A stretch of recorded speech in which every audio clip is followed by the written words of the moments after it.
अध्याय 221 समूह लड़ाई कानून प्रवर्तक। अनुवादक विक्की का उपन्यास। जैसे ही रोहन सिंह इस लॉ एनफोर्सर स्टेशन पर पहुंचा, उसने लिटिल स्नो को अपनी आखिरी सांसें गिनते देखा। उसका गुस्सा तुरंत फूट पड़ा और मारने के इरादे से वह लगभग जल ही गया। करण वर्मा असल में लिटिल स्नो को मारने का प्लान बना रहा था। रोहन सिंह का मारने का इरादा पक्का हो गया और वह आगे बढ़ा। उसकी हड्डी की ब्लेड करण वर्मा पर वार कर रही थी। करण वर्मा ने कभी सोचा भी नहीं था कि उनके स्टेशन पर बाहरी लोग आ सकते हैं। लॉ एनफोर्सर स्टेशनों में बाहरी लोगों को आने की इजाजत नहीं थी। रोहन सिंह के पक्के इरादे ने उसे तुरंत वहीं रोक दिया। करण वर्मा घबरा गया और उसने जल्दी से अपनी तलवार उठा ली। धमाका! हड्डी का ब्लेड जोर से तलवार से टकराया। ज्वालामुखी की तरह एक जोरदार ताकत फूट पड़ी। करण वर्मा को उस डरावनी ताकत ने तुरंत पीछे धकेल दिया। तभी उसे यह देखने का मौका मिला कि वह कौन था। रोहन सिंह, कितने बेशर्म हो, तुमने पुलिस स्टेशन में घुसने की हिम्मत की। करण वर्मा पहले तो चौंक गए, लेकिन फिर रोहन सिंह को देखकर खुश हुए, क्योंकि मठ के नियम शिष्यों को पुलिस की चौकी में घुसने की इजाजत नहीं देते थे। इसलिए रोहन सिंह ने नियम तोड़े थे।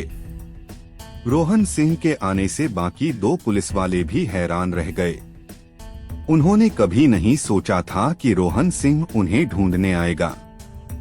वे सभी जानते थे कि यह scarlet flame snow wolf Rohan Singh का घोड़ा था और इसीलिए वे इसे चुपके से वापस ले आए थे। रोहन सिंह को आते देख बाकी दोनों ने ठंडी आवाज में रोहन सिंह पर हमला कर दिया। वे रोहन सिंह को बिना आवाज किए पकड़ना चाहते थे, लेकिन वे दोनों अभी आगे बढ़े ही थे कि एक विशालकाय आदमी ने उन पर एक बड़ा डंडा फेंका। तुम कमीनों, चले जाओ। उस डंडे से बहुत तेज आंधी आई और जगह इतनी कांप गई कि सांस लेना मुश्किल हो गया। वे दोनों डर गए और जल्दी से अपने हथियार उठा लिए, लेकिन उस क्लब के सामने उनके दोनों हथियार टूट गए और दोनों दर्जनों मीटर पीछे हट गए। फिर किसी तरह से फिर से स्थिर हो गए। वे दोनों उस व्यक्ति को डर से देखने लगे। वह व्यक्ति वाइल्ड था। लिटिल स्नो की हालत देखकर वाइल्ड की आंखें लाल हो गईं। उसने अब अपना डंडा करण वर्मा पर मारा। करण वर्मा भी बहुत हैरान था। उसे वाइल्ड के शरीर से कोई ऑरा महसूस नहीं हुआ, लेकिन उसकी ताकत बहुत डरावनी थी। करण वर्मा ने जरा सी भी लापरवाही करने की हिम्मत नहीं की। उसका पूरा ऑरा बाहर निकल आया। उसका peak mid tendon transformation cultivation base अपने मैक्सिमम लेवल पर पहुंच गया जब उसने वाइल्ड पर अपनी तलवार चलाई। जब उनके दो हथियार टकराए तो चिंगारियां निकली। करण वर्मा की तलवार कोई आम हथियार नहीं थी और टूटी नहीं, लेकिन वह खुद वाइल्ड की खतरनाक ताकत का सामना नहीं कर पाया और उसे कई कदम पीछे हटना पड़ा और उसका हाथ थोड़ा सुन्न हो गया। कितनी भयानक ताकत! करण वर्मा बहुत घबरा गया। उस हमले के बाद वाइल्ड जरा भी नहीं रुका और उसने फिर से उस पर जोर से अपना डंडा मारा। बाकी दो पुलिस वालों की बात करें तो वे अब जाकर सदमे से उबरे। अपनी पुलिस की चेन निकालकर वे रोहन सिंह पर टूट पड़े। रोहन सिंह लिटिल स्नो को घूर रहा था। इस समय लिटिल स्नो ने अपनी आंखें खोली। हालांकि वह अपना शरीर हिला नहीं पा रहा था, लेकिन उसकी आंखें गर्मी से भरी हुई थीं। उस नजर से रोहन सिंह का दिल रो पड़ा। उसके हाथ में हड्डी का ब्लेड भी कांप रहा था। उसके अंदर जान से मारने का जबरदस्त इरादा उमड़ रहा था। वे दोनों पुलिस वाले उसके पास पहुंचने ही वाले थे कि अचानक सैकड़ों लोग दौड़कर वहां आ गए। रवि कुमार ने तुरंत लिटिल स्नो की हालत देखी और साथ ही रोहन सिंह को भी, जो पागल होने वाला था। इन कमीनों के बुरे और नफरत भरे होने पर उसका गुस्सा बढ़ गया और वह चिल्लाया, भाइयों, हमला करो, इन कमीनों को पीट पीट कर मार डालो। यह सीन देखकर तन्वी शर्मा और अदिति का भी मारने का इरादा बढ़ गया। आक्रमण करो, इन अनैतिक कमीनों को मार डालो। भाड़ में जाएं ये भ्रष्ट कानून लागू करने वाले, ये सच में मौत के लायक हैं। इस तरह के कचरे में कानून लागू करने वाले भी शामिल हैं। मठ सच में अंधा हो गया है। चलो हम खुद ही मठ को साफ कर लें। यह दृश्य देखकर वे कैसे नहीं समझ पाए कि क्या हो रहा है। रोहन सिंह किस तरह का हीरो था। गुस्से से कांपते उसके शरीर को देखकर वे सब समझ सकते थे कि लिटिल स्नो को इस तरह देखकर उसे कितना दर्द हो रहा होगा। कानून लागू करने वालों का यह ग्रुप सच में बहुत बुरे लोग थे और इसलिए सबका गुस्सा तुरंत भड़क गया। शुरू में सब लोग सिर्फ एक अच्छी लड़ाई के मूड में थे, लेकिन अब वे इन कमीनों को खत्म करना चाहते थे। उन सबने अपने हथियार निकाले और उन दो पुलिस वालों पर हमला कर दिया। उन दोनों पुलिस वालों के चेहरे पीले पड़ गए। 5 मुख्य चेलों ने तुरंत उन पर चार्ज लगा दिया, जिससे वे दोनों हैरान और गुस्से में थे। क्या हिम्मत है? क्या तुम बगावत करने का प्लान बना रहे हो? तेरी माँ को चोदो। लव चावला का कैरेक्टर सबसे साफ था और उसने सीधे उन्हें गालियाँ दी। उसके स्टाफ ने उस लॉ एनफोर्सर पर हमला करने में सबसे आगे रहे। लव चावला के पीछे पीछे बाकी लोगों ने भी इंतजार नहीं किया और अपने हथियारों से उनका स्वागत किया। उन्होंने इतना जोरदार हमला इसलिए किया क्योंकि उन्हें इन कमीनों से बहुत ज्यादा नफरत थी, लेकिन दूसरा कारण यह था कि वे जानते थे कि उनके सीनियर अप्रेंटिस भाई मिड टेंडन ट्रांसफॉर्मेशन के बहुत बड़े एक्सपर्ट थे। अगर वे अपनी पूरी ताकत से हमला नहीं करते तो वे ही हार जाते। रोहन सिंह, जाओ लिटिल स्नो का ख्याल रखो। तन्वी शर्मा ने देखा कि रोहन सिंह का शरीर बेकाबू गुस्से से कांप रहा था, लेकिन पहले उसे जाकर लिटिल स्नो को बचाना चाहिए।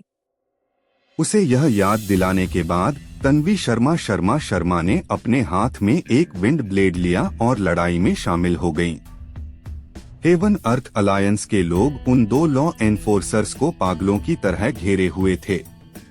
टेंडन ट्रांसफॉर्मेशन के बीच में होने के बावजूद वे इतने सारे लोगों को संभालने के लिए तैयार नहीं थे और उनकी मूवमेंट गड़बड़ थी।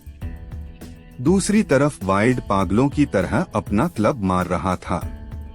करण वर्मा पर उसके पागलपन भरे हमलों की वजह से वह लगातार पीछे हट रहा था। इस समय हेवन अर्थ अलायंस के पीछे लोगों की भीड़ भी आ गई। इस अफरातफरी वाले लड़ाई के सीन को देखकर वे सब हैरान रह गए। वाइल्ड खास तौर पर पागल था, किसी जंगली देवता जैसा।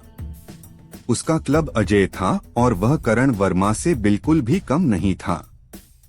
यह पहली बार था जब उनमें से किसी ने देखा कि वाइल्ड कितना डरावना था। जरा सी भी आभा के बिना वह सिर्फ अपने शक्तिशाली शरीर से लड़ सकता था। गुयांग, जो अभी अभी आया था, जब उसने देखा कि वाइल्ड कितना ताकतवर है तो वह आह भरने से खुद को रोक नहीं पाया। जब से उसने साधना शुरू की थी, वह हमेशा ताकत के मामले में बेजोड़ रहा था, लेकिन अब वाइल्ड की लगभग दिव्य शक्ति ने उसे यह एहसास दिलाया कि एक पहाड़ी की तुलना एक बड़े पहाड़ से नहीं की जा सकती। पहले वाला असल में एक कुएं के नीचे का मेंढक था। करण वर्मा कानून लागू करने वालों के बीच एक स्क्वाड लीडर था और मिड टेंडन ट्रांसफॉर्मेशन दायरे के पीक पर उसका कल्टीवेशन बेस उनमें सबसे अच्छा था। उसकी लड़ने की ताकत का कोई मुकाबला नहीं था, लेकिन उसे बार बार सिर्फ क्रूर ताकत से पीछे धकेल दिया जाता था। यह सच में चौंकाने वाला था। जब बाकी लोग लड़ रहे थे, रोहन सिंह ने कुछ गहरी सांसें ली। उसने खुद को शांत किया और जल्दी से लिटिल स्नो के पास भागा। छोटी स्नो, डरो मत, मैं यहाँ हूँ। मैं तुम्हें और तकलीफ नहीं होने दूंगा। रोहन सिंह को बहुत ज्यादा दर्द महसूस हो रहा था। लिटिल स्नो जख्मों से भरा हुआ था। उन निशानों को देखना उसे कोड़े मारे जाने से भी ज्यादा दर्दनाक था। वो लिटिल स्नो ने धीरे से पुकारा, कुछ कहना चाहता था, लेकिन उसमें इतनी एनर्जी नहीं थी। लो, इसे निगल जाओ। रोहन सिंह ने अपनी स्पेशल रिंग से एक मोती निकाला। यह वह तोहफा था जो स्पिरिट वर्ल्ड एक्सपर्ट ने उसके लिए छोड़ा था। मोती में बहुत सारा जीवन था।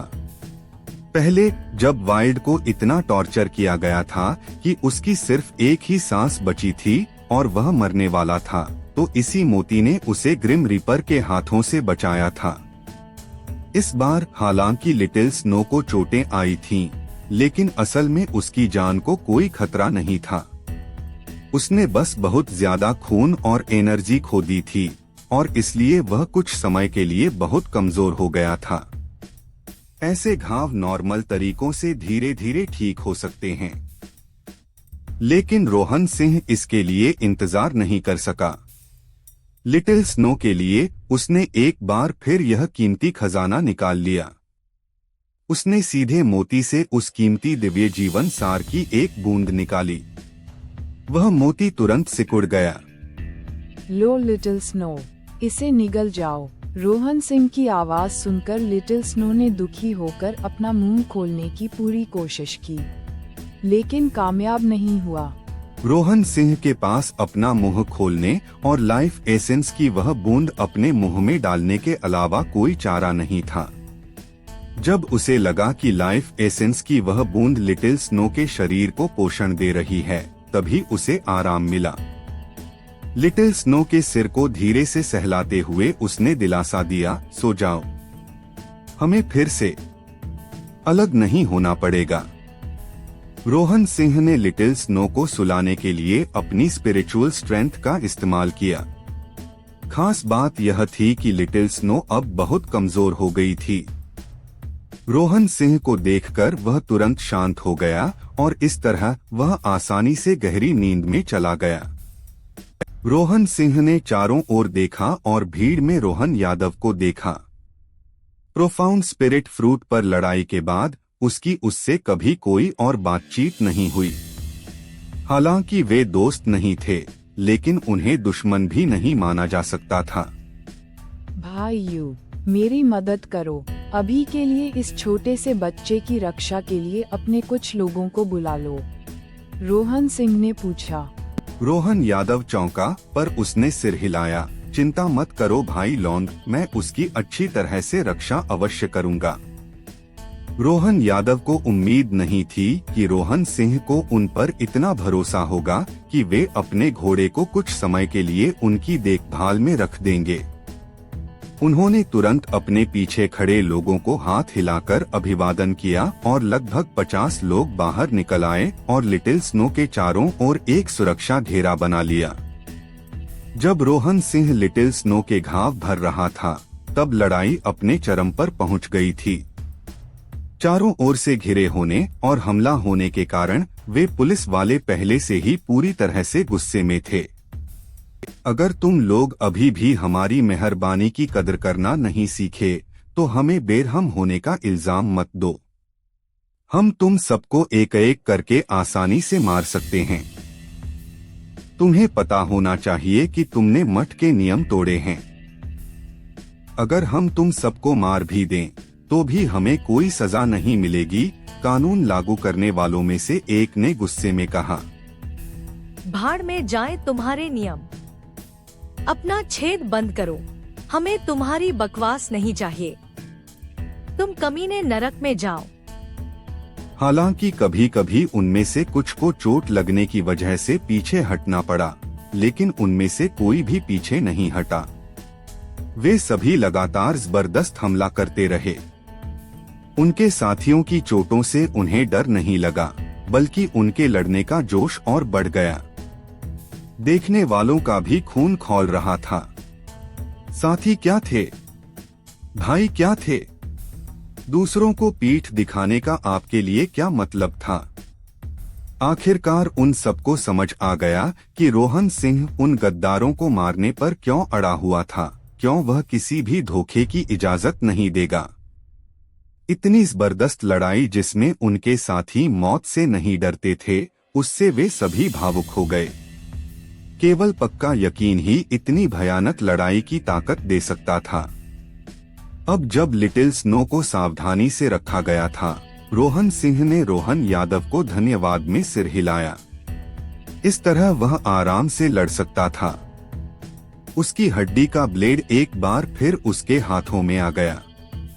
उसने देखा कि वाइल्ड अभी भी जोरदार लड़ाई कर रहा था। ऐसा नहीं लग रहा था कि वह करण वर्मा को हरा पाएगा, लेकिन फिलहाल उसे कोई खतरा नहीं था।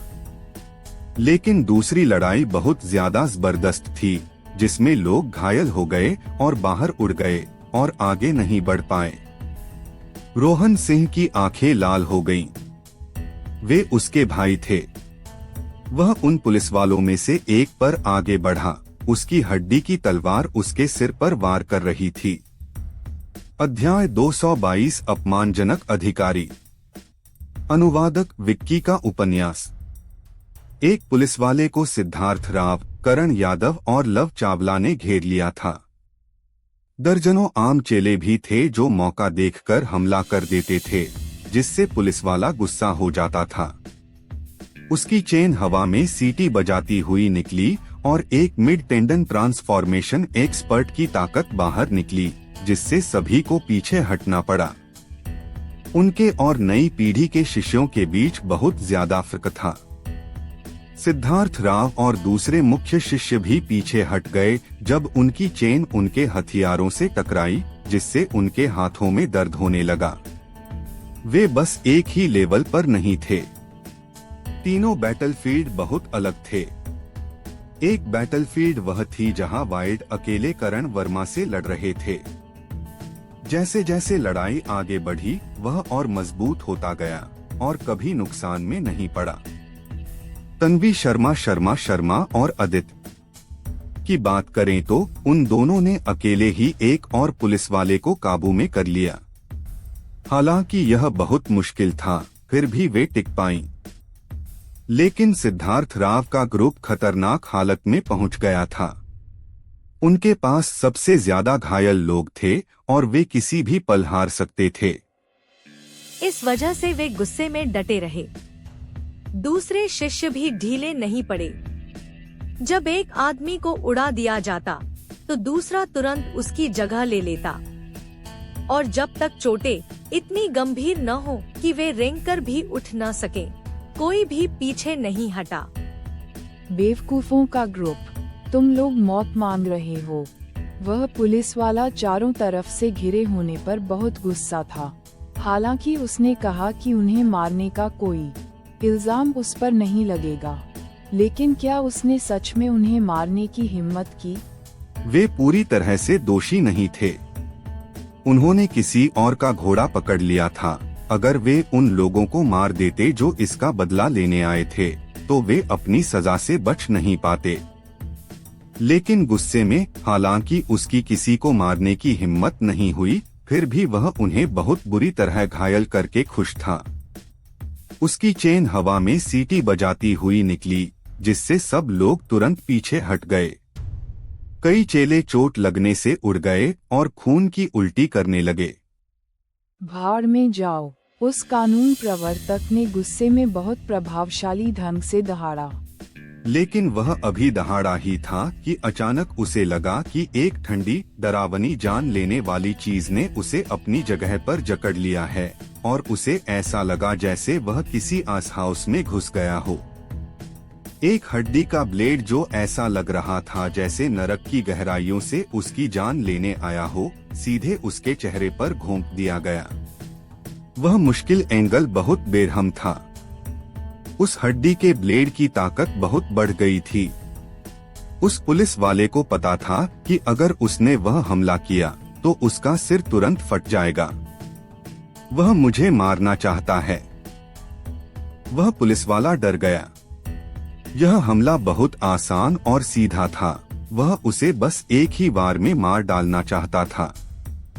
वह जल्दी से पीछे हटा और अपनी चेन ऊपर उठाकर हड्डी के ब्लेड को रोक दिया।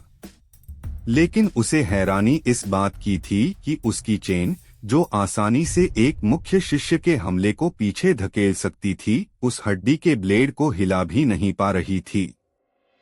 हड्डी का ब्लेड नीचे जाने से पहले बस थोड़ा सा रुका। उसकी स्पीड हैरान करने वाली तेज थी जब वह उसके माथे तक पहुंची। डर के मारे उसकी आत्मा लगभग शरीर से निकल गई, उसका दिल लगभग सीने से बाहर निकल आया। उसने पागलों की तरह अपना सिर एक तरफ घुमा लिया। हालांकि वह मारे जाने से बच गया, लेकिन उस हड्डी के ब्लेड से उसके माथे पर खून की एक लकीर रह गई। अगर उसने उस आखिरी पल में अपने आप अपना सिर न घुमाया होता, तो वह हड्डी का ब्लेड सीधे उसकी खोपड़ी में घुस जाता। उस हड्डी के ब्लेड का आना सभी के लिए बहुत चौंकाने वाला था। एक ही वार में यह एक पुलिस वाले को मारने से बाल बाल बचा, जिससे सिद्धार्थ राव और उन्हें झटका लगा। रोहन सिंह, उन्हें नहीं पता था कि वह कब आया था, लेकिन अब वह उनके बीच था और उस डरे हुए पुलिस वाले पर अपनी हड्डी वाली तलवार तान रहा था। रोहन सिंह का चेहरा अब बर्फ जैसा ठंडा हो गया था। फिर भी उसकी आंखें पूरी तरह शांत थीं, एक तरह की मौत जैसी शांति। उस तरह की शांति और भी डरावनी थी। जिस पुलिस वाले को लोग घूर रहे थे, उसे लगा कि उसका दिल रुक जाएगा। रोहन सिंह अचानक गायब हो गया और फिर से पुलिस वाले के सामने आया। उसकी हड्डी की तलवार सीधे उसकी गर्दन पर निशाना साध रही थी। रोहन सिंह के आने से सिद्धार्थ राव और वे सब रुक गए। उन्हें लगा कि अगर वे अभी गए तो न सिर्फ इससे कोई मदद नहीं मिलेगी, बल्कि वे उसे रोक भी सकते हैं। उनके लिए बेहतर था कि वे आगे की जिम्मेदारी रोहन सिंह को सौंप दें। इसके अलावा रोहन सिंह का हमला ऐसा था कि उसे रोका नहीं जा सकता था। यह उनके लड़ने के तरीके से बिल्कुल अलग था।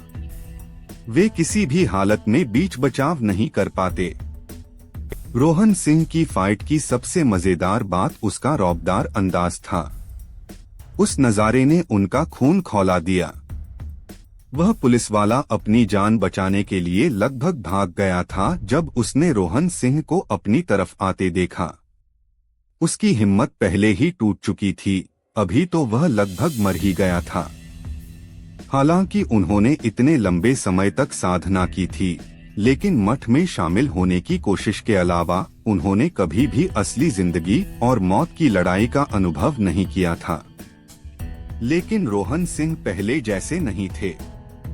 उन्होंने कई बार मौत के मुंह से लड़ाई करके वापसी की थी। उनकी मजबूत इच्छा शक्ति और उनकी जमा हुई मारने की भावना ने उनके दुश्मनों को ठंडा कर दिया, जिससे उनकी लड़ने की क्षमता पर बहुत असर पड़ा। अगर कोई इंसान रोहन सिंह के रौब से प्रभावित हो जाए और उसके दिल में बहुत ज्यादा डर बैठ जाए, तो वह अपनी पूरी ताकत भी नहीं लगा पाएगा। इसीलिए मठ में शामिल होने के लिए जिंदगी और मौत का ट्रायल भी रखा गया था। यह सबकी इच्छा शक्ति को मजबूत करने के लिए था, ताकि वे जिंदगी और मौत की लड़ाई में ज्यादा ताकत दिखा सकें। लेकिन सिर्फ एक जिंदगी और मौत की लड़ाई किसी इंसान की हिम्मत को पूरी तरह से मजबूत करने के लिए काफी नहीं थी। वे रोहन सिंह जैसे नहीं थे, जिन्होंने लगातार मौत का सामना किया था। सिर्फ उस हिम्मत से ही उन्हें इतनी मजबूत हिम्मत मिली थी कि वे मौत के डर को भी नफरत से देखते थे। उस पुलिस वाले ने अपनी चेन उठाई, लेकिन रोहन सिंह की ब्लेड से वह छूट गई। रोहन सिंह ने एक और कदम बढ़ाया, अपने शरीर को घुमाया और अपनी ब्लेड को कमर तक ले आया। रोहन सिंह की जानलेवा भावना ने उसकी हिम्मत पहले ही तोड़ दी थी। वह हमला करने की हिम्मत किए बिना सिर्फ बचाव कर सकता था। रोहन सिंह का ट्विस्टिंग कट उनके पिछले मूव का ही अगला हिस्सा था। एंगल बहुत अजीब था और यह ठीक वही जगह थी जहां लॉ एनफोर्सर ज्यादा ताकत नहीं दिखा सकता था। चाहे वह कितना भी बचाव करे, वह इसे पूरी तरह से ब्लॉक नहीं कर पाएगा। नॉर्मल हालात में उसे अपनी चेन का इस्तेमाल करके ब्लॉक करना चाहिए था और फिर पीछे हट जाना चाहिए था। अगर उसकी चेन उसे पूरी तरह से ब्लॉक नहीं भी कर पाती तो भी उसकी स्पीड इतनी थी कि वह बच निकलता। और अगर वह बच भी नहीं पाता तो भी रोहन सिंह की हड्डी की ब्लेड किसी जानवर के दांत जैसी थी।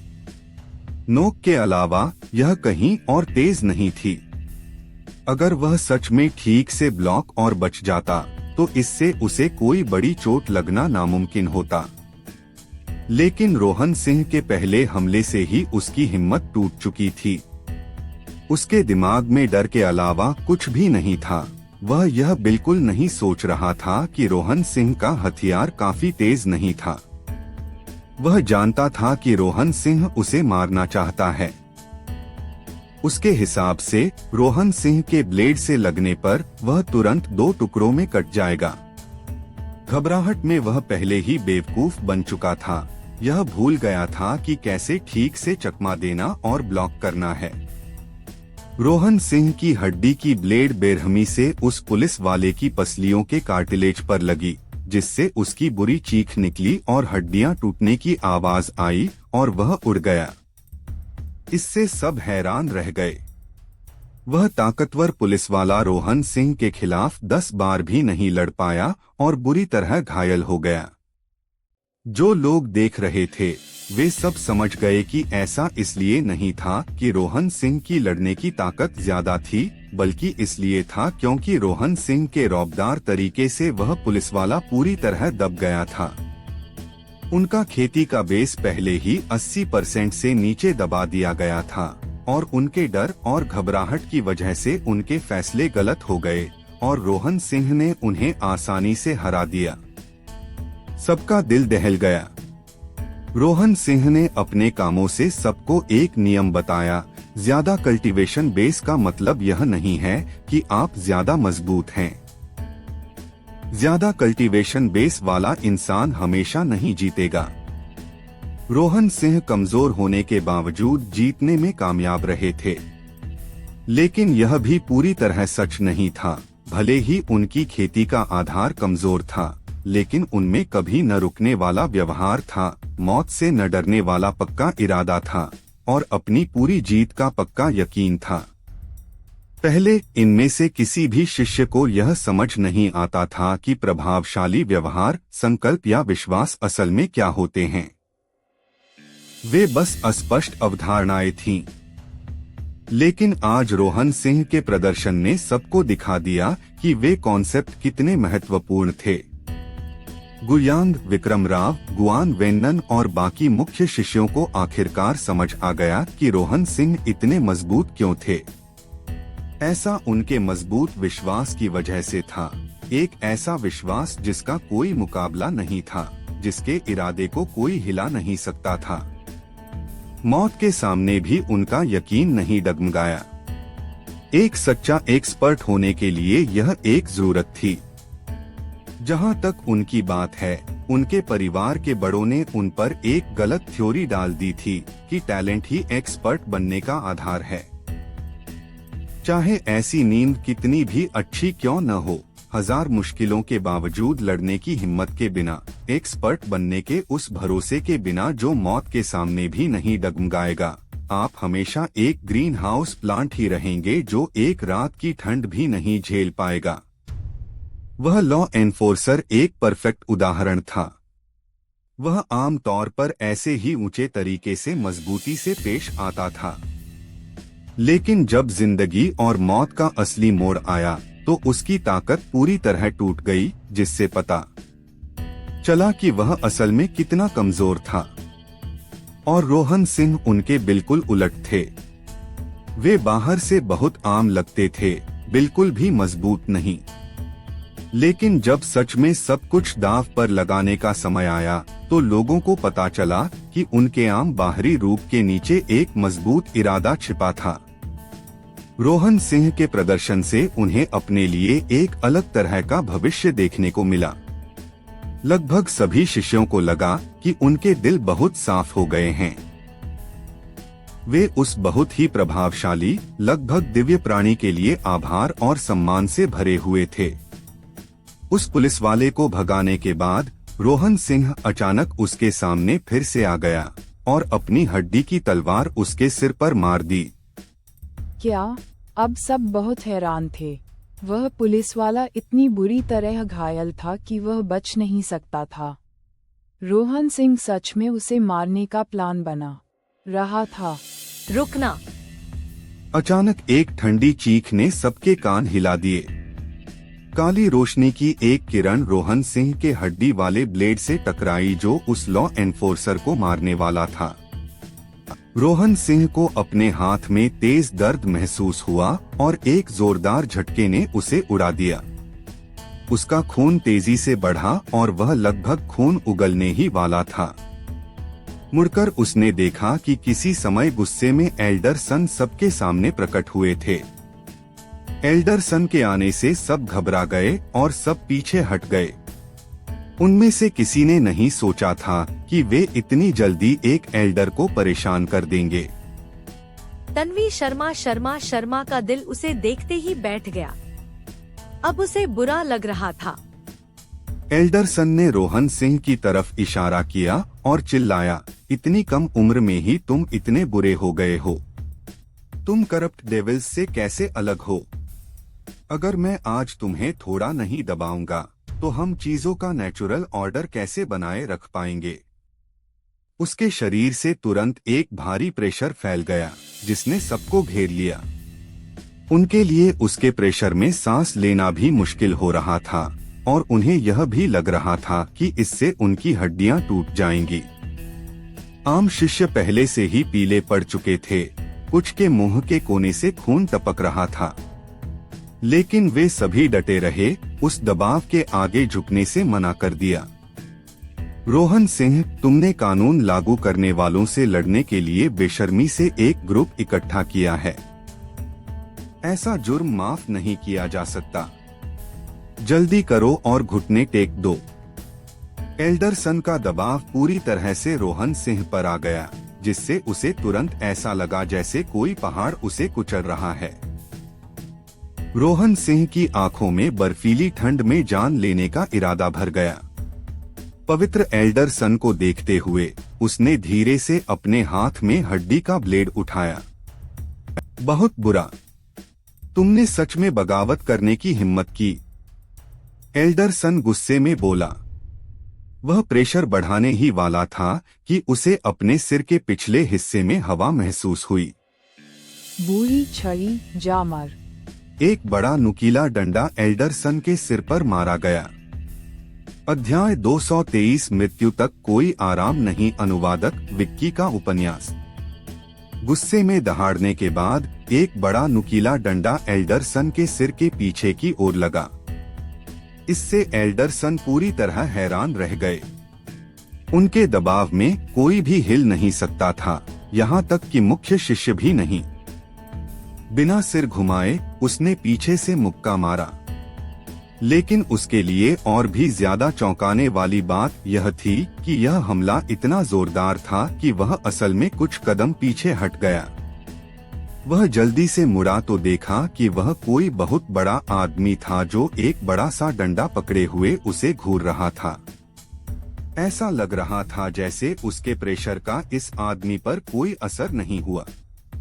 इसके अलावा पिछला वार पूरी तरह से अजीब था, जिससे वह, जो बोन फोर्जिंग एक्सपर्ट है, भी कुछ कदम पीछे हट गया। आप कौन हैं? एल्डरसन इस व्यक्ति को नहीं पहचान पाए। तुम कौन हो मेरे गधे? तुम बूढ़े, क्या तुमने मेरे भाई लॉन को परेशान करने की हिम्मत की? मेरा क्लब खाओ। वाइल्ड ने दहाड़ते हुए एल्डरसन पर फिर से अपना डंडा मारा। बदतमीज बच्चा। एल्डरसन का चेहरा बदल गया। उसने उसे कुछ तहजीब इसलिए दी थी क्योंकि उसे डर था कि वह किसी एल्डर का शिष्य है। यह परेशानी वाली बात होती, लेकिन उसने सोचा नहीं था कि यह बदमाश उसकी इस तरह बेइज्जती करेगा, और उसका गुस्सा फूट पड़ा। बूम! वाइल्ड को जब हवा में उछाला गया तो उसने दबी हुई आवाज में चिल्लाया। उसने दूर एक बड़े पत्थर को सीधे तोड़ दिया। लेकिन जिस बात ने सबको चौंका दिया वह यह थी कि इतना जोरदार झटका लगने के बाद भी वाइड को कोई चोट नहीं आई। वह जमीन से उठे और एक बार फिर अपने क्लब के साथ आगे बढ़े। एल्डरसन जवाब देने ही वाले थे कि अचानक उन्हें लगा कि दूसरी तरफ से एक सीटी बजाती हुई आंधी उनकी गर्दन की तरफ आ रही है। लम्हे इस समय रोहन सिंह ने भी उन पर हमला कर दिया था। इस बार सब सच में हैरान रह गए। उसने सच में एक एल्डर पर हमला कर दिया। क्या उसे अब अपनी जान की परवाह नहीं रही? हरामजादों! एल्डरसन दहाड़े और अदृश्य ऊर्जा के एक शक्तिशाली उछाल ने रोहन सिंह और वाइल्ड दोनों को उड़ा दिया। यह बोन फोर्जिंग की शक्ति है। कितना डरावना! लोग मन ही मन बुदबुदा रहे थे। कहा जाता था कि जब साधक बोन फोर्जिंग के दायरे में कदम रखते थे तो उनकी आध्यात्मिक क्यूई दबाव के रूप में बाहर निकल सकती थी। बिना अपना शरीर हिलाए भी उस दबाव का इस्तेमाल करके अपने विरोधियों को कुचलकर मारना संभव था। लेकिन ये भी कुछ ऐसा था जो तभी मुमकिन था जब किसी बोन फोर्जिंग एक्सपर्ट का कल्टीवेशन बेस बहुत मजबूत लेवल पर पहुंच गया हो। दुनिया के बोन फोर्जिंग एक्सपर्ट ऐसा नहीं कर पाए। रोहन सिंह और वाइल्ड की ताकत के बावजूद वे उस दबाव का सामना नहीं कर पाए। नियम तोड़कर विरोध करने की हिम्मत करना, तुम सच में मौत को बुला रहे हो। रोहन सिंह को अपने शरीर में खून का बहाव महसूस हुआ। बोन फोर्जिंग एक्सपर्ट सच में बहुत डरावना था। वह उसका मुकाबला करने लायक नहीं था। बड़े सन, पहले सही और गलत में फर्क करने की कोशिश करो। सच जानने से पहले दूसरों पर गलत इल्जाम मत लगाओ। तन्वी शर्मा गुस्से से चिल्लाई। उसका पूरा शरीर गुस्से से कांप रहा था। पिछली बार एल्डरसन ने जानबूझकर रोहन सिंह को टारगेट किया था और अब वह उसे और भी ज्यादा दबा रहे थे। यह सच में बहुत नफरत वाली बात थी। तुम मेरी आंखों पर शक कर रहे हो? मैंने खुद तुम्हें इकट्ठा होकर पुलिस वालों पर हमला करते और उन्हें बुरी तरह घायल करते देखा है। तुम अब भी बहस करना चाहते हो? आप वान एयर, इस बूढ़े कमीने के साथ बातें बर्बाद मत करो, क्योंकि वह मुझे टारगेट करना चाहता है। तो मुझे इसे थोड़ा और एक्साइटिंग बनाने दो। सबकी हैरान आंखों के सामने रोहन सिंह ने अपना शिष्य बैज निकाला। अपनी हड्डी की ब्लेड से उसने अपने बाएं हाथ को काट दिया, जिससे खून की एक लकीर बन गई। फिर उसने उस खून बहते हाथ को बैज पर रखा, जिससे उसमें से तुरंत तेज रोशनी निकलने लगी। जुआंटियन मठ के हर इंच में घंटी की गूंज गूंज रही थी। क्या रोहन सिंह ने जिंदगी और मौत की चुनौती दी है? लोग चौंककर चिल्लाने लगे। मठ का एक नियम था, अगर दो लोगों के बीच ऐसे मतभेद होते थे जिन्हें सुलझाया नहीं जा सकता था, तो आप जिंदगी और मौत की चुनौती दे सकते थे। एक बार जब जिंदगी और मौत का चैलेंज दिया जाता, तो विरोधी पार्टी को उसे मानना पड़ता था। अगर वे ऐसा नहीं करते तो उन्हें मठ से निकाल दिया जाता। यह एक बहुत ही अजीब नियम था, लेकिन यह नियम इतना अजीब था कि रोहन सिंह को अब यह याद आ गया। इसे जारी करने का तरीका यह था कि आपका खून आपके बैज को एक्टिवेट कर दे। एक बार जब आप ऐसा कर लेते तो मठ की घंटी सभी को अलर्ट कर देती। जैसे ही घंटी बजी, उसका बैज तुरंत इनवैलिड हो गया।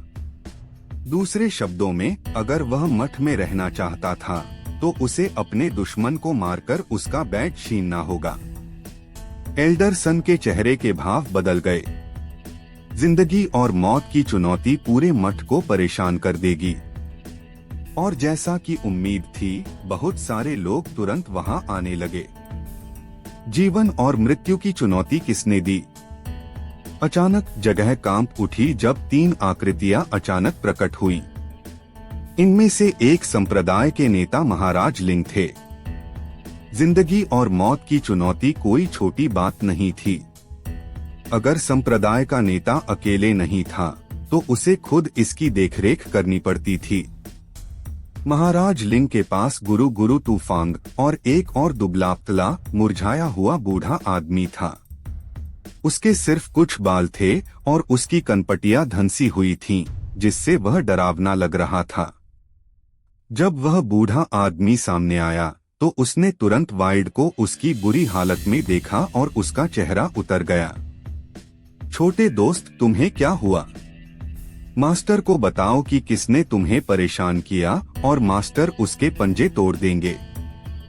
हालांकि वह मुरझाया हुआ बूढ़ा आदमी छोटा था, लेकिन उसकी आवाज ढोल की तरह थी, जिससे पूरा पहाड़ हिल रहा था।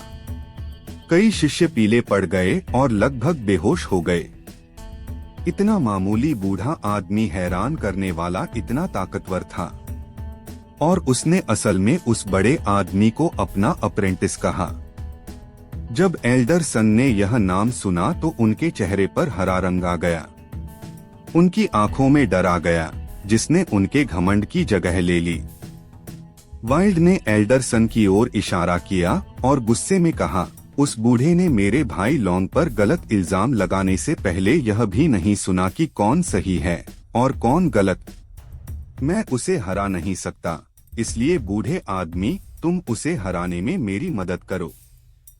बूढ़ा आदमी अब सच में बहुत गुस्से में था। उसने एल्डर सन को घूरा, जिससे उसका चेहरा हरा से नीला हो गया, और वह हकलाते हुए बोला, ग्रैंड अंकल मास्टर, मैं। सबकी आंखें फटी की फटी रह गईं, क्योंकि उस बूढ़े आदमी ने एल्डर सन को समझाने का मौका भी नहीं दिया और सीधे उनके मुंह पर थप्पड़ मार दिया। एल्डर सन ने तुरंत खून की उल्टी की और वापस भाग गए। हवा में 10 से ज्यादा दांत चमक रहे थे। उसका शरीर उसके पीछे अमर गुफाओं से टकराया, जिससे पत्थरों की बाढ़ आ गई। महाराज लिंग ने आह भरी और कड़वी मुस्कान के साथ कहा, अंकल मास्टर, क्या आप कम से कम लोगों को खुद को समझाने की इजाजत दे सकते हैं? महाराज लिंग की बातें सुनकर सब चौंक गए। तो यह मामूली आदमी असल में संप्रदाय के नेता का चाचा गुरु था। इसमें कोई हैरानी की बात नहीं थी कि एल्डर सन इतना डरा हुआ था।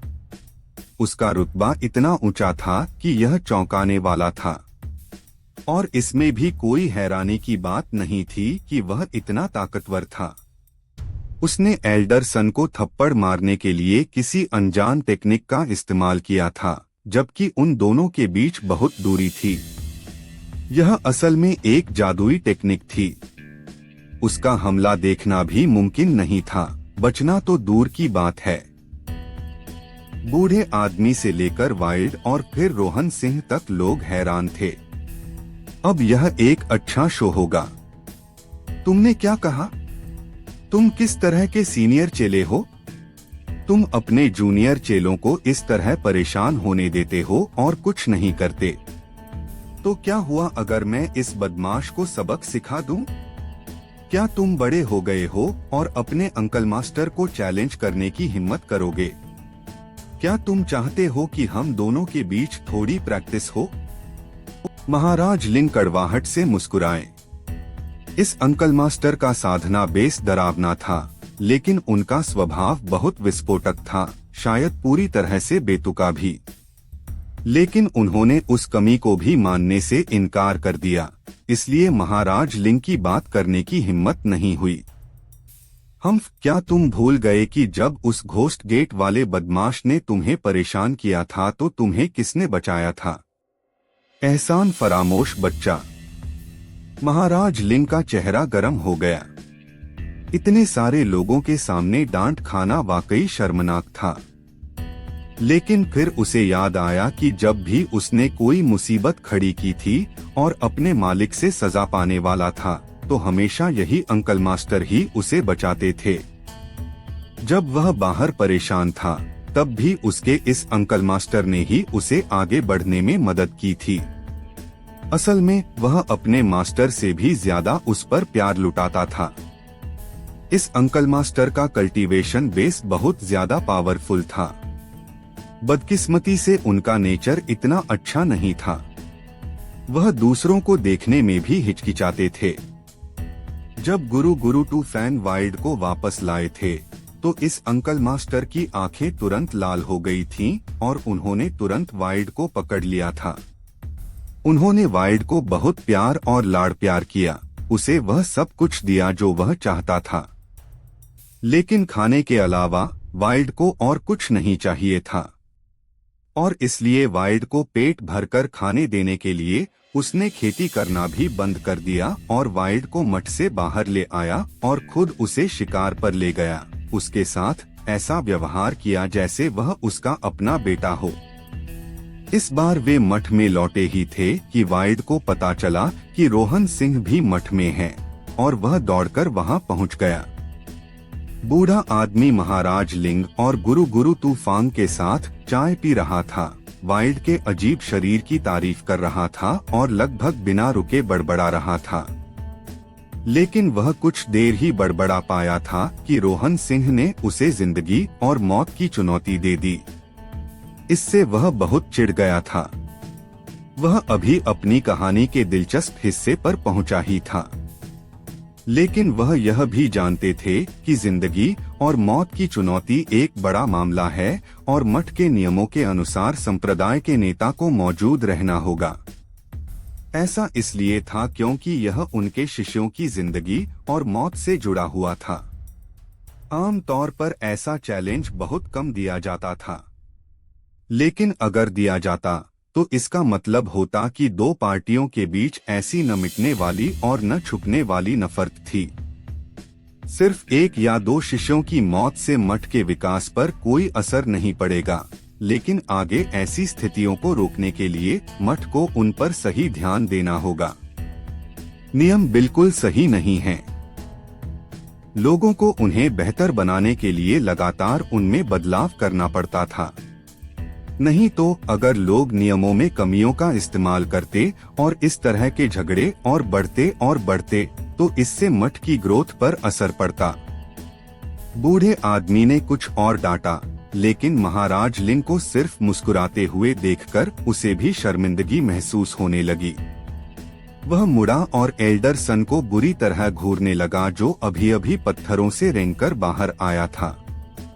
महाराज लिंग को डर था कि यह अंकल मास्टर दूसरों को पीटना जारी रखेगा और उसने जल्दी से खांसते हुए कहा, जीवन और मृत्यु की चुनौती किसने दी है? ये शिष्य। रोहन सिंह आगे बढ़ा। यह देखकर कि यह रोहन सिंह है, महाराज लिंग और गुरु तूफान ने एक दूसरे को चुपके से देखा। दोनों ने देखा कि एक दूसरे के चेहरे पर क्या लिखा था। बेशक यह वही है। आपने किसे जीवन मरण की चुनौती दी? शिष्य रोहन सिंह ने लॉ एनफोर्सर करण वर्मा को जिंदगी और मौत की चुनौती दी है। खून की कसम खाकर मैं तब तक चैन से नहीं बैठूंगा जब तक हम में से कोई एक मर न जाए। रोहन सिंह ने अपना मेडल उठाया। उसकी नजरें करण वर्मा पर चाकुओं से चमक रही थीं। उसकी आवाज में जान से मारने का जबरदस्त इरादा था। आज उनमें से एक मर जाएगा। अध्याय 224 मृत्यु निर्णायक चरण। अनुवादक विक्की का उपन्यास।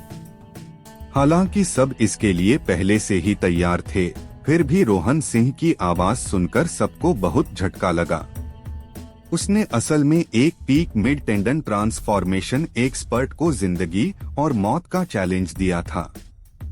यह कोई आम चुनौती नहीं थी। अगर कोई एक पार्टी पीछे नहीं हटती तो आज उनमें से एक को मरना ही था। करण वर्मा के चेहरे पर एक बर्फीली मुस्कान आ गई। रोहन सिंह ताकतवर था, लेकिन उसकी नजर में रोहन सिंह कभी भी उसका मुकाबला नहीं कर पाया था। अगर मठ ने उस पर रोक नहीं लगाई होती तो वह बहुत पहले ही रोहन सिंह को मार चुका होता। यह बात कि रोहन सिंह ने खुद को उसके हाथों इस तरह मरने के लिए भेज दिया, एक अच्छा सरप्राइज था। रोहन सिंह, तुम्हें इस बारे में अच्छे से सोचना होगा। एक बार जिंदगी और मौत का चैलेंज जारी हो गया तो एक पार्टी मर जाएगी। यह कोई खेल नहीं है। अगर तुम्हें लगता है कि तुम्हारे साथ नाइंसाफी हुई है या गलत बर्ताव हुआ है तो तुम मुझसे शिकायत कर सकते हो, महाराज लिंग ने गंभीरता से चेतावनी दी। जिंदगी और मौत का चैलेंज तभी दिया जाता था जब मतभेद इतने बढ़ जाते थे कि सुलझाना नामुमकिन हो जाता था। जब तक दोनों पार्टियों के बीच नफरत बहुत ज्यादा न हो जाए, कोई भी ऐसा चैलेंज नहीं देता था। महाराज लिंग परेशान थे। हालांकि उन्हें यकीन था कि रोहन सिंह एक डाइवर्जेंट था, एक मशहूर अस्तित्व जो सिर्फ स्वर्ग के दाओस के नीचे ही खत्म होगा, लेकिन ये सिर्फ किंवदंतियां थीं। डाइवर्जेंट न जाने कितने हजारों सालों में नहीं आया था, और अगर कोई आया भी होता तो उसके बारे में किसी को पता नहीं चलता। जब उन लोगों को दुनिया को खत्म करने वाली भगवान की सजा के तहत खत्म कर दिया गया, तभी लोगों को एहसास हुआ कि वे एक डाइवर्जेंट थे। लेकिन पूरे रिकॉर्डेड इतिहास में सिर्फ 3 पक्के डाइवर्जेंट ही हुए हैं। इसके अलावा वे इतने लंबे समय से मौजूद थे कि वे रिकॉर्डिंग बहुत साफ नहीं थी, और इसलिए कोई भी डाइवर्जेंस के बारे में कोई भी पक्की जानकारी नहीं दे सकता था, और कहानियों पर पूरी तरह भरोसा नहीं किया जा सकता था।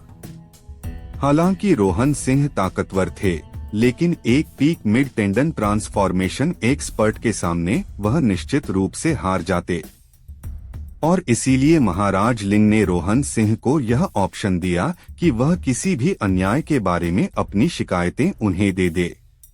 अगर करण वर्मा ने सच में उनके खिलाफ अपने अधिकार का गलत इस्तेमाल किया है तो वह रोहन सिंह को न्याय दिलाएंगे। संप्रदाय नेता को रिपोर्ट करते हुए जो हुआ वह यह था, तन्वी शर्मा जल्दी से बाहर चली गईं और बताने वाली थी कि क्या हुआ था। लेकिन रोहन सिंह ने हाथ हिलाया। महान संप्रदाय के नेता, इस दुनिया में जहां सिर्फ ताकत की इज्जत होती है, वहां कभी कोई इंसाफ या इंसाफ नहीं होता। नाइंसाफी की शिकायतें सिर्फ कमजोरों के बहाने हैं, जो सिर्फ उनकी अपनी नाकाबिलियत और बेवकूफ़ी को पक्का करती हैं। और जब दुनिया में कोई इंसाफ नहीं है, तो हमें बोलने के लिए ताकत का इस्तेमाल करना चाहिए। महान संप्रदाय के नेता, प्लीज मेरी मदद करें। रोहन सिंह। तन्वी शर्मा के चेहरे के भाव बदल गए। वह साफ तौर पर सही था, लेकिन उसने अपनी बात समझाने से मना कर दिया। जिद करके यह जिंदगी और मौत की चुनौती दे रहा था। क्रिमेशन एक्सपर्ट थे और रोहन सिंह निश्चित रूप से उनका मुकाबला नहीं कर सकते थे। वह बस खुद को मौत के मुंह में भेज रहे थे। तन्वी शर्मा मन ही मन बड़बड़ा रही थी। रोहन सिंह कभी कभी इतना होशियार क्यों होता था कि लोग उसे साधु समझते थे, फिर भी कभी कभी इतना मूर्ख क्यों होता था कि कोई भी उसे बचा नहीं पाता था। गुट के नेता, उसे मनाने की कोशिश मत करो। मैं बॉस को समझता हूँ, वह अपनी दुश्मनी का बदला खुद लेना चाहता है और करण वर्मा को सजा देने के लिए मठ की ताकत पर निर्भर नहीं रहना चाहता, रवि कुमार ने कहा। इतने लंबे समय तक रोहन सिंह के साथ रहने के कारण रवि कुमार को रोहन सिंह के कैरेक्टर की अच्छी समझ थी। रोहन सिंह आसानी से गुस्सा नहीं होते थे, लेकिन एक बार गुस्सा हो जाने पर इसका मतलब था कि कुछ तो उनके टैबूज को छू गया था। इसके अलावा इस मामले में वह पूरी तरह से बेगुनाह नहीं था। सबसे पहले लिटिल स्नो को फॉर्मली उसका हाउसपेट नहीं माना जा सकता था, क्योंकि उसने उस पर कोई स्पिरिचुअल छाप नहीं छोड़ी थी। यह पक्के तौर पर साबित करने का कोई तरीका नहीं था कि उन्हें पता था कि यह रोहन सिंह का मैजिकल बीस्ट है। करण वर्मा आसानी से यह बहाना बना सकता था कि उसे गलती से जंगल में एक जादुई जानवर मिल गया था और वह इसे वश में करना चाहता था। बिना मालिक का जादुई जानवर ऐसा था जिसे कोई भी अपने लिए वश में कर सकता था। उन्हें मारना भी कोई समस्या नहीं थी। अगर करण वर्मा ने बस इतना कहा कि उसे नहीं पता था कि यह रोहन सिंह का मैजिकल बीस्ट है, तो वे ज्यादा कुछ नहीं कर सकते थे। लिटिल स्नो पर कोई निशान नहीं था जिससे पता चले कि वह रोहन सिंह का है, और बिना किसी स्पिरिचुअल छाप के वह पक्का एक मजबूत पकड़ रखता था। यहाँ तक कि संप्रदाय का नेता भी सच साबित नहीं कर पाएगा। और यह सिर्फ इसलिए था क्योंकि करण वर्मा को पता था कि वह लिटिल स्नो को पकड़ने के लिए इतना बेशर्म था। देखते हुए उसे यह कैसे पता नहीं चला कि करण वर्मा को अपनी सुरक्षा का पक्का यकीन था, इसलिए उस रास्ते से बदला लेने का कोई रास्ता नहीं था, और इसलिए रोहन सिंह खुद को समझाने के लिए तैयार नहीं था, जिससे सीधे जिंदगी और मौत की चुनौती सामने आ गई। गुरु तू फैन के चेहरे पर थोड़ा बदलाव आया, क्योंकि उन्हें आसानी से पता चल गया था कि रोहन सिंह के पास करण वर्मा को हराने का कोई मौका नहीं है।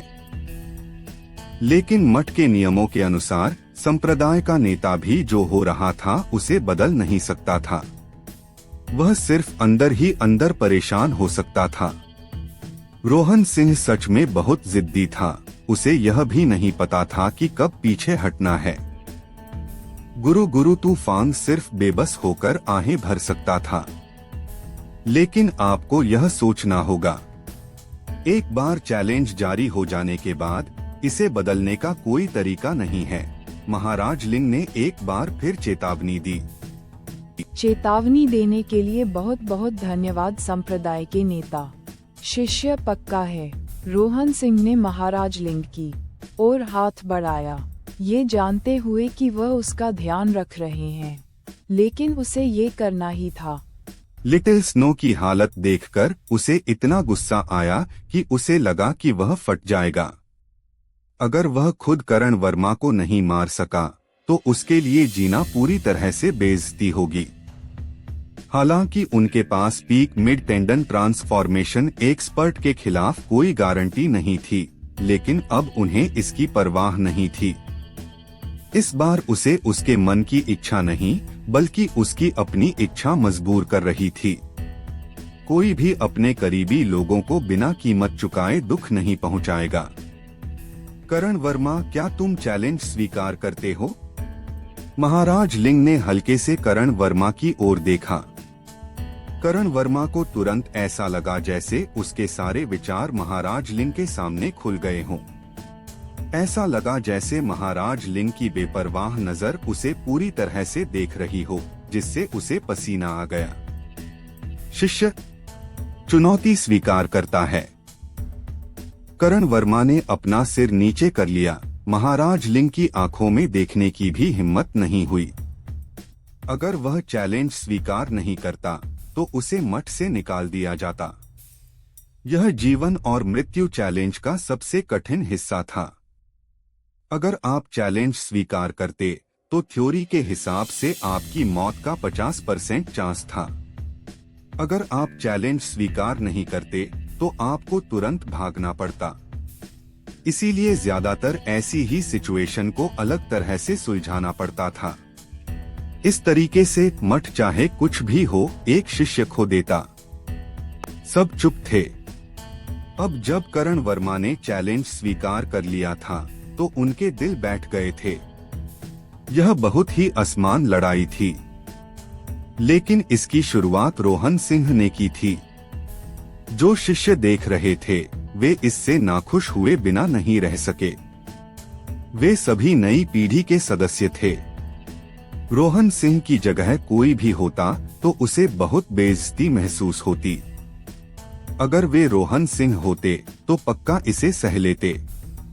वे किसी ऐसे इंसान के खिलाफ जिंदगी और मौत की चुनौती नहीं देते जिन्हें वे साफ तौर पर जानते थे कि वे हरा नहीं सकते। यह पूरी तरह से बेवकूफी थी, लेकिन इस तरह की बेवकूफी करने की हिम्मत कोई भी नहीं कर सकता था। ठीक है, मेरे पीछे आओ। महाराज लिंग ने आह भरी और हाथ हिलाया। उनकी नजर बदल गई और उन्हें अपने शरीर में झटका महसूस हुआ। वे मठ के पीछे के पहाड़ों में एक खुली जगह पर फिर से दिखाई दिए। यह पूरी तरह से खुली जगह सैकड़ों मील चौड़ी थी। लेकिन उस खुली जगह के अंदर एक बहुत बड़ा लोहे का पिंजरा था जिसके अंदर एक बहुत बड़ा मोनोलिथ था।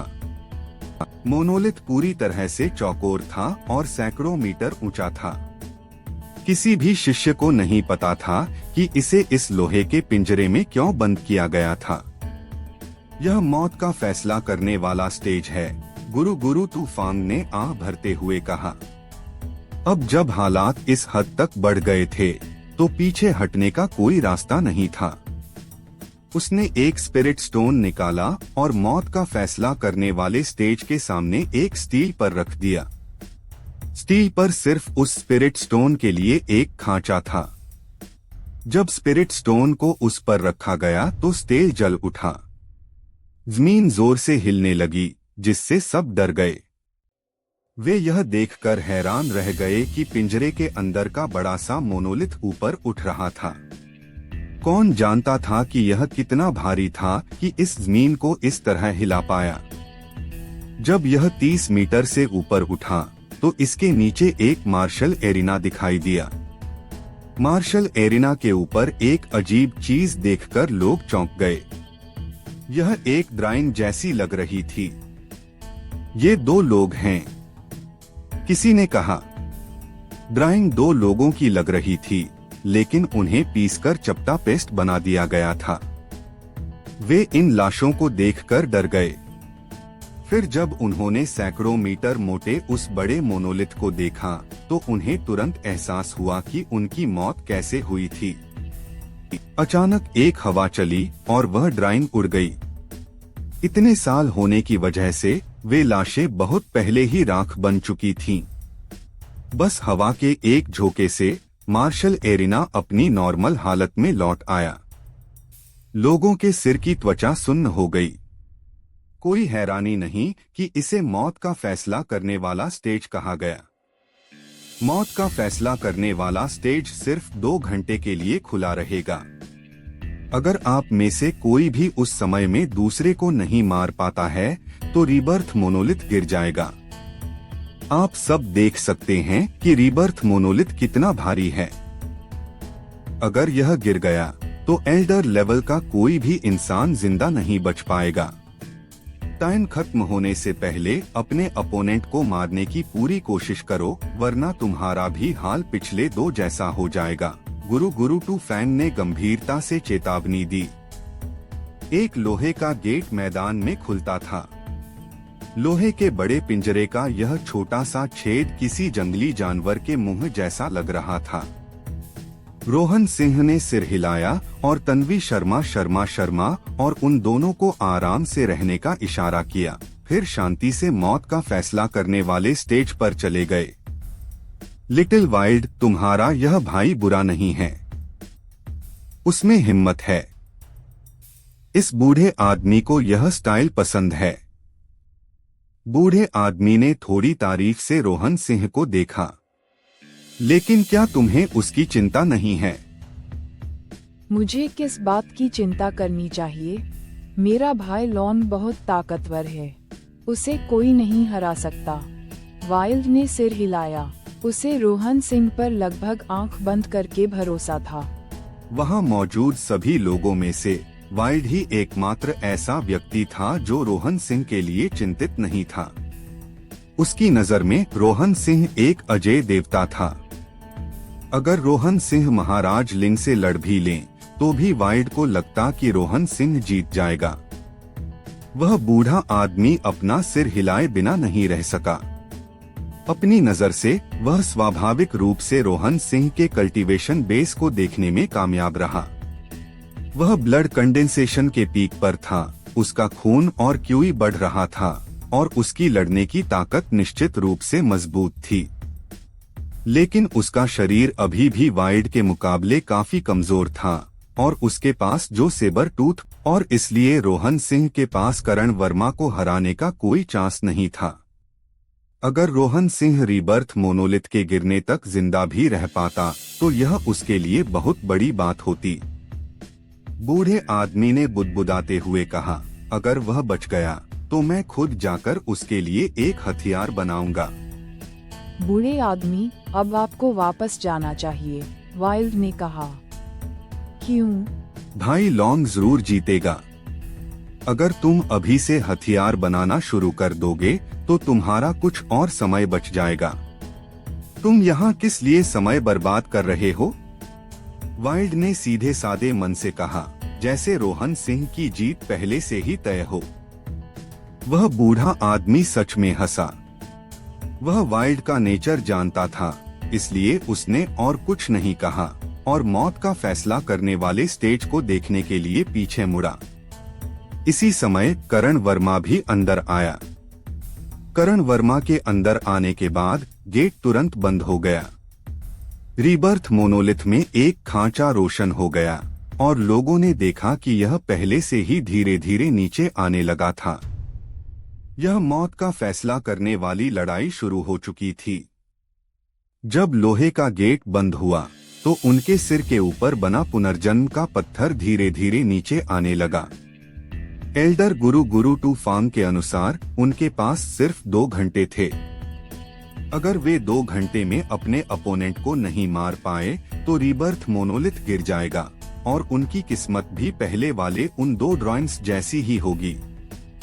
करण वर्मा ने अपनी लंबी तलवार निकाली और टेंडन ट्रांसफॉर्मेशन के बीच के सबसे ऊंचे इलाके की आभा तुरंत फैल गई। ये कमीना असल में अपनी ताकत छिपा रहा था। जब उसने करण वर्मा से लड़ाई की थी तो करण वर्मा के पास साफ तौर पर इतनी ताकत नहीं थी। बेवकूफ बच्चे, ये तो साफ है, यह जिंदगी और मौत की लड़ाई है, कोई नॉर्मल लड़ाई नहीं। कौन कुछ रोकेगा? बूढ़े आदमी ने डांटा। हरामी, अगर मुझे पता होता कि वह इतना चालाक है तो मैं उसे अपने डंडे से मार डालता। वाइल्ड ने अफसोस के साथ कहा, अरे बस शांति से देखो। करण वर्मा की पूरी तरह से बेकाबू आभा ने सबको हैरान कर दिया। सैकड़ों मीटर दूर से भी वे एक जबरदस्त दबाव महसूस कर सकते थे। करण वर्मा उन पिछले 2 पुलिस वालों से कहीं ज्यादा ताकतवर था। तन्वी शर्मा और बाकी लोग अब बहुत परेशान थे। लेकिन फिर रोहन सिंह को मौत का फैसला करने वाले स्टेज पर शांत देखकर वे थोड़ा शांत हो गए। अभी का रोहन सिंह न तो गुस्से में लग रहा था, न ही घबराया हुआ, न ही डरा हुआ। उसकी आंखें बस पूरी तरह शांत थीं, एक ऐसी शांति जो थोड़ी डरावनी भी थी। उसके चेहरे पर जरा भी भाव नहीं था। ऐसा लग रहा था जैसे वह बस एक दर्शक हो जो यह सब देख रहा हो। अब जब तुम मरने वाले हो तो अचानक शांत रहने का फैसला कर रहे हो? करण वर्मा ने अपनी तलवार उठाई। उसके आसपास की जगह उसकी ताकत से लगातार कांप रही थी। मरने वाला इंसान तुम हो, रोहन सिंह ने ठंडेपन से जवाब दिया। उसकी हड्डी की तलवार उसके कंधे पर टिकी हुई थी, उसकी आभा लगातार बढ़ रही थी। उसकी बड़ी दिव्य अंगूठी उसके पीछे दिखाई दी। विशाल रीबर्थ मोनोलिथ भी उसे स्वर्ग और पृथ्वी से ऊर्जा को तेजी से सोखने से नहीं रोक पाया। रोहन सिंह का ऑरा तेजी से बढ़ा, एक छोटे बिल्ली के बच्चे से एक खूंखार शेर बन गया। उसी समय उसके शरीर से एक गड़गड़ाहट आई। उसके ऑरा की वजह से उसके आसपास की जगह अनस्टेबल हो गई। वह कौन सी आवाज है? सभी को एक बहुत ही अजीब आवाज सुनाई दे रही थी। यह लगभग नदी के दहाड़ने जैसी थी। वाइल्ड के गुरु महाराज लिंग और गुरु टू फांग सभी रोहन सिंह को देखकर हैरान रह गए। उन्हें उस आवाज का सोर्स मिल गया था। यह उसके बहते खून की आवाज है, गुरु टू फैंग ने खुद से कहा। यह रोहन सिंह के खून की दहाड़ थी। यह कुछ ऐसा था जो तब होता था जब लोग ब्लड कंडेंसेशन के पीक पर पहुंच जाते थे। लेकिन ज्यादातर किसानों के लिए अगर वह आवाज 1 मीटर दूर से भी सुनी जा सकती थी तो इसका मतलब था कि वे बहुत ताकतवर थे। अगर वह आवाज कुछ मीटर दूर तक सुनी जा सकती थी तो इसका मतलब था कि इंसान की क्यूई और खून एक चौंकाने वाले पॉइंट पर पहुंच गए थे कि उनका फिजिकल शरीर बेजोड़ था। गुयांग भी अपने ताकतवर फिजिकल शरीर के साथ उस आवाज को सिर्फ 30 मीटर दूर तक ही भेज पाए। लेकिन अब रोहन सिंह का खून किसी जंग के नगाड़े की तरह बज रहा था। यह 500 मीटर दूर से भी साफ सुना जा सकता था और यह आसपास के पहाड़ों तक भी गूंज रहा था। यह सच में चौंकाने वाला था। यह लड़ाई वैसी नहीं थी जैसी गुयांग से हुई थी। हालांकि रोहन सिंह गुयांग और उनसे नफरत करता था, लेकिन वे सभी किसान थे जो रिसोर्स के लिए संघर्ष कर रहे थे और इसलिए वह उनसे पूरी तरह नफरत नहीं करता था। लेकिन लिटिल स्नो की बुरी हालत ने उसे पूरी तरह से गुस्सा दिला दिया था। मारने की वह इच्छा जिसे उसने इतने लंबे समय से दबा रखा था, आखिरकार फूट पड़ी। रोहन सिंह हमेशा अपने अंदर कत्ल की इस इच्छा से थोड़ा डरता था। उसे एहसास हो गया या था कि यह इच्छा 9 स्टार सुपर बॉडी आर्ट से आ रही थी। यह इच्छा एक बार पहले भी उसके काबू से बाहर हो चुकी थी। तब उसके पूरे परिवार की जान दांव पर लगी थी। उस समय रोहन सिंह ने उस सफेद कपड़े वाले आदमी को मार डाला था, लेकिन अब तक उसे एहसास हो गया था कि वह सफेद कपड़े वाला आदमी असल में दुनिया के टेंडन ट्रांसफॉर्मेशन साधकों से थोड़ा ही ज्यादा ताकतवर था। वह मठ के टेंडन ट्रांसफॉर्मेशन एक्सपर्ट्स के लेवल के आसपास भी नहीं था। एक कमजोर पंथ और जुआंटियन मठ जैसे ताकतवर पंथ से आने में यही फर्क था। अब एक असली peak mid tendon transformation expert का सामना करते हुए रोहन सिंह ने भी कुछ नहीं रोका और अपनी जान देने की इच्छा पूरी तरह से जाहिर कर दी।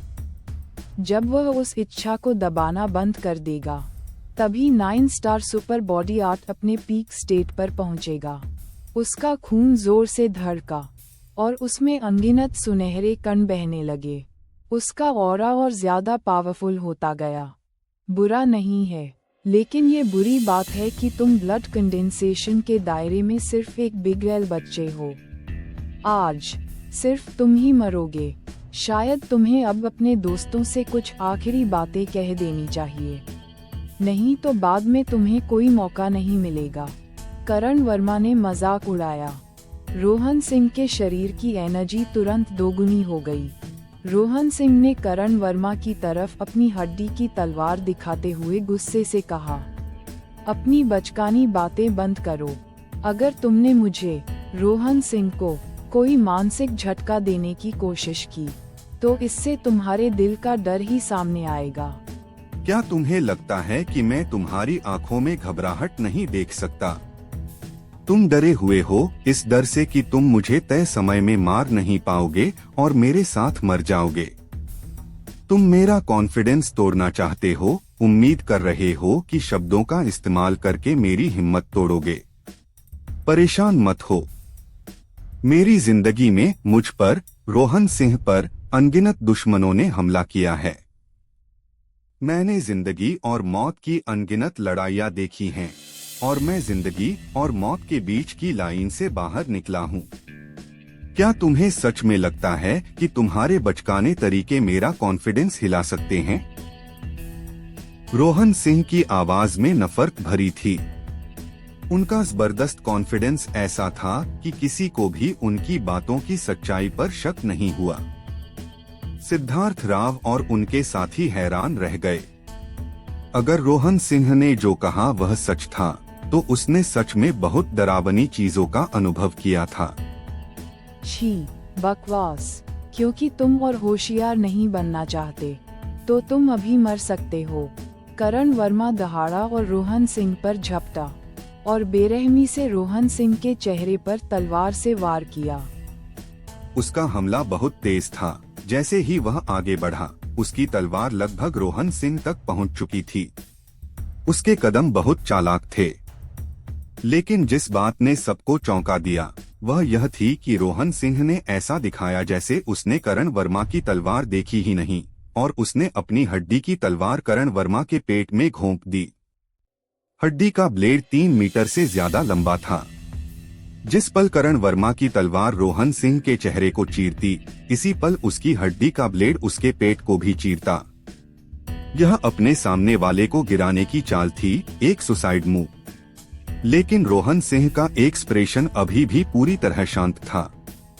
जरा सी भी हलचल नहीं थी। ऐसा लग रहा था जैसे उसे अपनी जान की भी परवाह नहीं थी। लेकिन रोहन सिंह को शायद अपनी जान की परवाह नहीं थी, लेकिन करण वर्मा को जरूर थी। वह बहुत डरा हुआ था। वह रोहन सिंह की हड्डी की तलवार को रोकने के लिए जल्दी से अपनी लंबी तलवार वापस ले आया।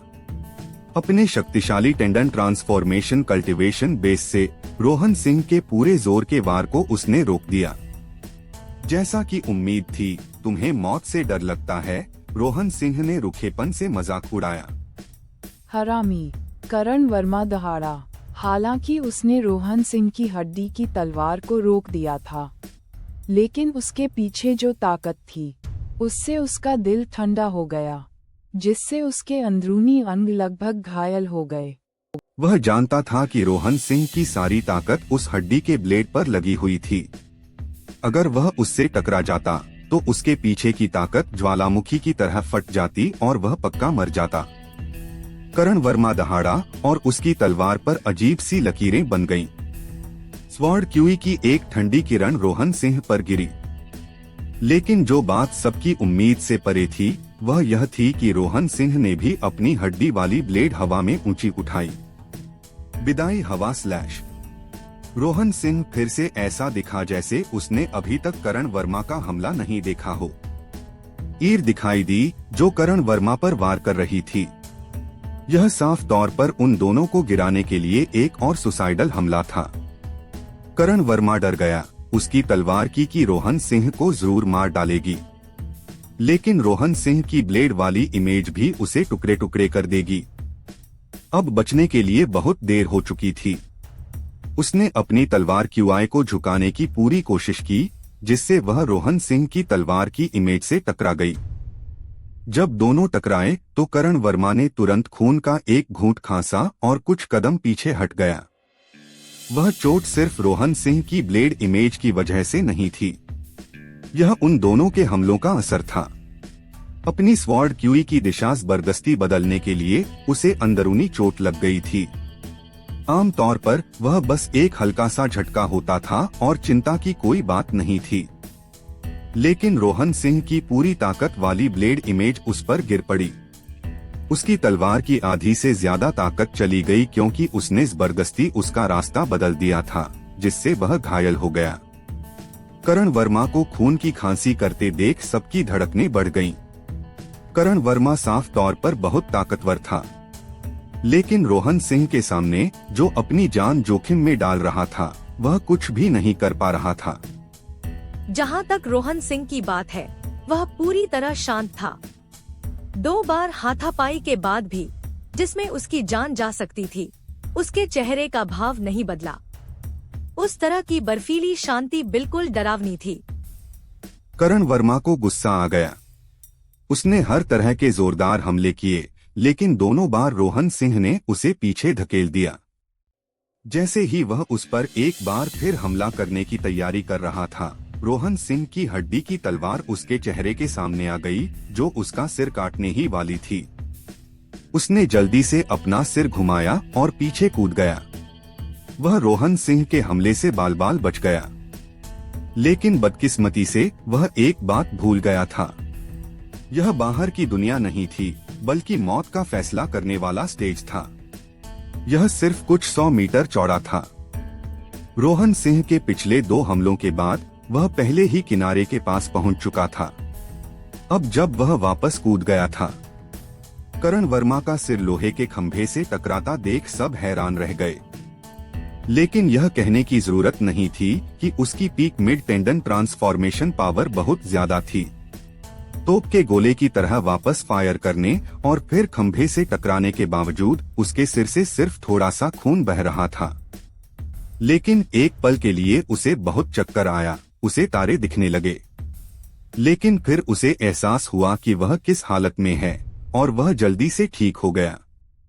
वह अभी उस चक्कर से ठीक ही हुआ था कि उसने देखा कि रोहन सिंह की हड्डी की ब्लेड उसके पेट की तरफ एक अजीब सा गोला बना रही है। यह इतनी तेज थी कि उसके पास बचने का समय ही नहीं था। डर के मारे उसने अपनी तलवार सीधे रोहन सिंह के दिल पर फेंक दी। उसकी तलवार रोहन सिंह की हड्डी जितनी लंबी नहीं थी, इसलिए उसे पीछे धकेलने के लिए उसे अपनी तलवार फेंकनी पड़ी। इस तरह उसका हमला थोड़ा तेजी से होता और रोहन सिंह को चकमा देकर अपनी इस मुश्किल से बच निकलना पड़ता। लेकिन जिस बात ने सबको हैरान कर दिया वह यह थी कि रोहन सिंह ने फिर भी ब्लेड को अनदेखा किया और अपना हमला जारी रखा। दो हथियारों ने मांस को चीर दिया। रोहन सिंह की हड्डी की तलवार करण वर्मा के पेट में घुस गई, लेकिन एक तलवार रोहन सिंह के दिल के ऊपर निकली हुई थी। एक पल के लिए सब लोग मौत की तरह चुप हो गए।